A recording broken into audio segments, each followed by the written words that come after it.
Hello दोस्तों, NEET 2022 का question है। देखिए, कहता है कि Kp for the reaction is 3 at 1000 Kelvin और रिएक्शन हमें दे रखा है।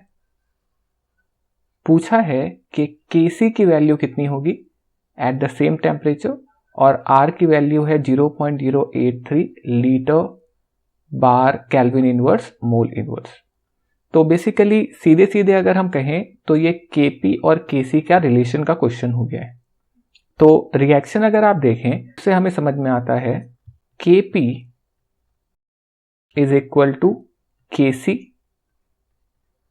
RT to the power delta Ng, जहां डेल्टा Ng होता है sum of stoichiometry of product gas minus sum of stoichiometry of reactant gas.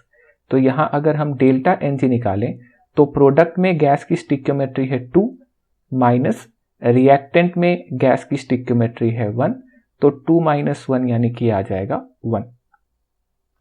और इसका मतलब ये हुआ कि Kp जो की वैल्यू है यहां पर 3, तो Kp is equal to Kc।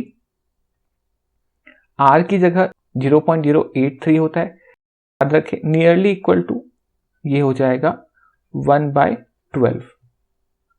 तो 0.083 जो होता है वो नियरली 1/12 होता है। ये हमें पहले से मालूम होता है, नहीं मालूम है तो आप अब से याद रखेंगे। तो R की वैल्यू रखा 1/12 और टेम्परेचर रख दिया 1000 और डेल्टा Ng की जगह आ गया 1।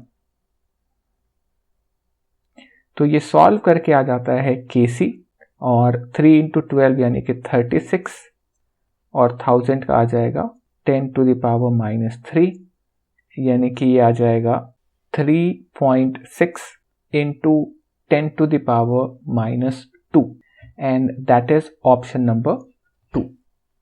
तो सेकंड आ जाएगा हमारा आंसर। Thank you for watching, do consider liking and subscribing. मैं आपसे मिलता हूं अगली वीडियो में एक नए सॉल्यूशन के साथ। तब तक के लिए bye bye, take care and remember that you are appreciated.